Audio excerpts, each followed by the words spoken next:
Black Science TV 111, Osei Kufuor. I'm back at y'all again. Today's subject is genetic codes and suicide. Genetic codes and suicide. Now, a lot of people have been wanting me to touch on this for a while, but it's only right to move when certain DNA and genes in you is activated. So I felt like this was the right time to approach a subject of suicide. What is suicide? Now, on the physical realm, we only see people who we think is miserable, depressed, and we give them medications to suppress something in them that they're really seeing. But what they're really seeing, we don't understand because we're seeing through a third dimensional lens. Now, people who experience suicide, you have to understand that your genetic codes holds memory of consciousness from lives where you probably have experienced people who've initiated suicide. You get what I'm saying? And because you were around people who initiated suicide, you picked up on that energy in your genetic codes, and your whole biochemical structure was downloaded with this consciousness upon you coming here into this realm. So when people, such as people who have suicide thoughts, when you see these people in the act of committing suicide, they are actually answering to something that is activating inside of them.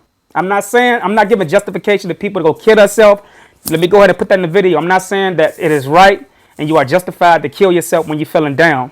All I'm saying is we have to look beyond the physical realm and know that people do not commit such acts so easily unless they are seeing things in their mind that we see as being crazy or insane. What you think is crazy and insane here is actually something that we need to look into.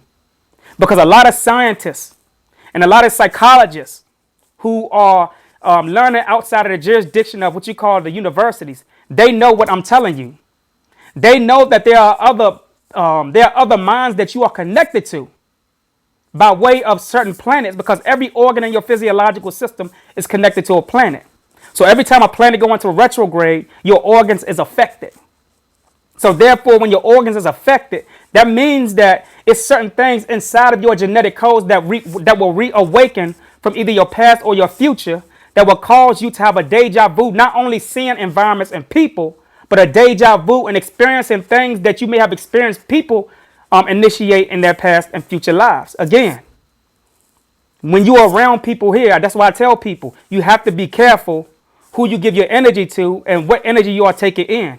Because you can go into another life, and then next thing you know, you acting just like the person that you are giving your energy to here, or the energy that you are intercepting here. An organ is a mind. Your brain is an organ. It's a mind. Your kidney is a mind. Okay? Your spleen, your liver, all of that is a mind. And this is why they spray chemtrails in the air, because the chemtrails actually cuts down on the density of certain things in the air that gives you intelligence by way of your annual updates to the World Wide Web. This is why they call the internet the World Wide Web. Every year, your body is logged on to a web and is given intelligence. And this intelligence takes you to another browser. It takes these organs, which is a mind, to another browser, meaning another level of dimensional thinking, another plane. Stick with me. This is for only for those who get that third eye. These are for my third eye openers. Shout out to my third eye openers. Now, not to say that a lot of people won't get to this point, but I'm always asked questions pertaining to why you teaching this if people can't understand it. Everybody, it's not that everybody on this earth don't understand. There's a few people who understand what I'm saying. And I come for those few people. I don't come for everybody.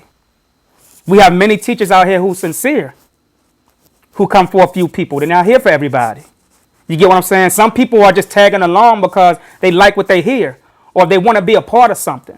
There's nothing wrong with that, because me and many other teachers can accidentally touch something in the subconscious of that person to awaken something that can cause that person to alter the time of their intelligence. For an example, if I'm not due to wake until 2 years from now, somebody can come around me and say something that will actually awaken a genetic code imprinted or embedded within my DNA and cause me to alter time for me to be awakened today.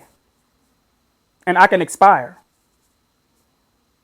Now, when I say expire, I'm not talking about going bad. See, expiration can happen on both levels, on both planes.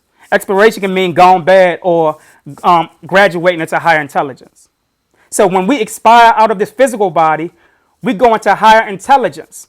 So when we are dealing with the suicide, people who deal with suicide, they have a mind that can actually tap into the infinity of certain energies and dimensions that exist around them. So they may see something around them that allows them to be able to beat that time.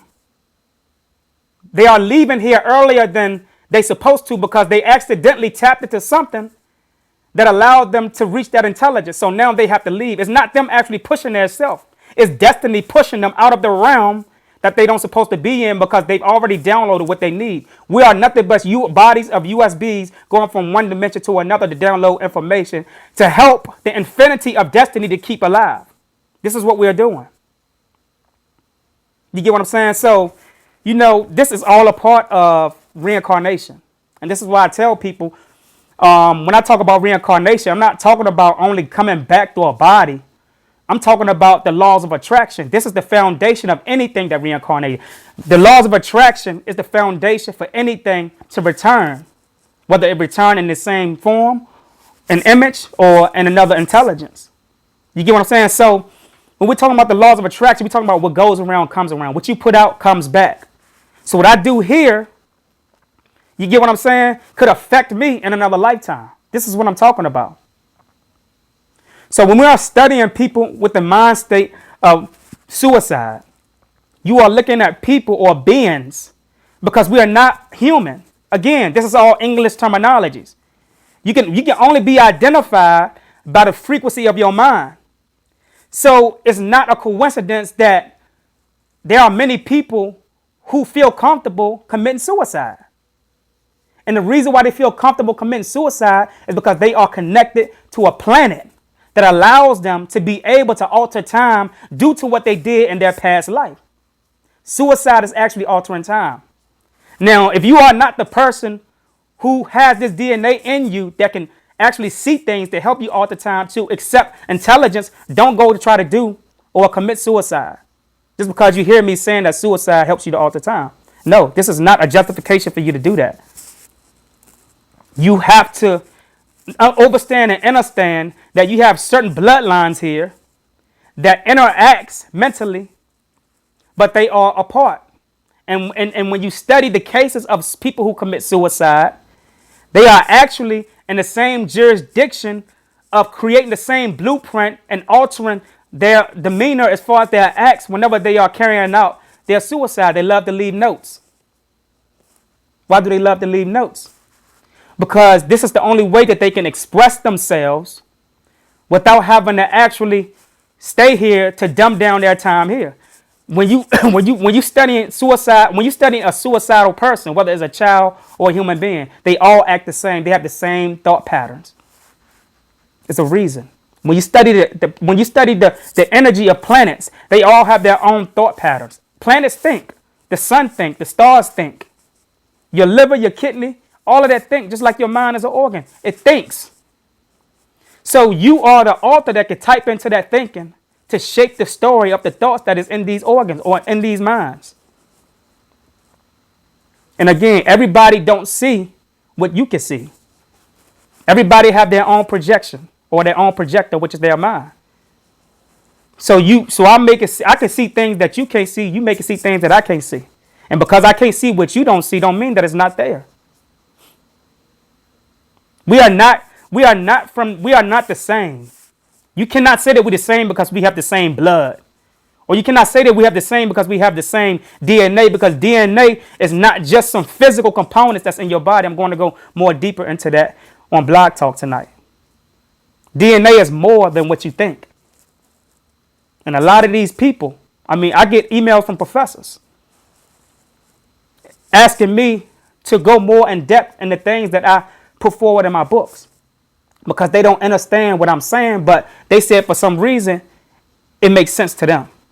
The reason why it makes sense to them is because it's not really the words that they are misunderstanding. It's the frequency in what I'm saying and how I'm saying it. Again, your tongue is a magic stick, and you can work magic with your tongue. either for the good or for the worse. And this is what religion do. Religion use their magic to dumb people down.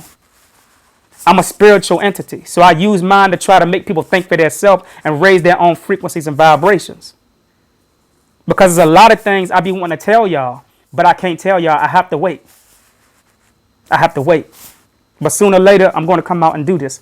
I'm going to have to give it all out. Because the ancestors, this is not my information. This is not me speaking. The ancestors speak through me. This is just a shell right here. The consciousness that you hear coming out of my mouth is a million ancestors speaking at once. See, when you hear somebody's voice, you may think that's one person speaking. But trust me, we so powerful that if we really tap in the way we're supposed to tap in, not no spooky stuff, but if we can really engage into the things by way of the sound that we speak, we can hum, we can chant, and we can recreate and reconstruct DNA configurations within our physiological structure to open up or awaken things to help us see things in the future. Because not only do you exist here right now, but you exist in the future. We're not going nowhere. We are already in our future. And this is the beauty of this, because we can see the future from here. We're not going nowhere. You learned that in school too. You learned that in church. You're going somewhere.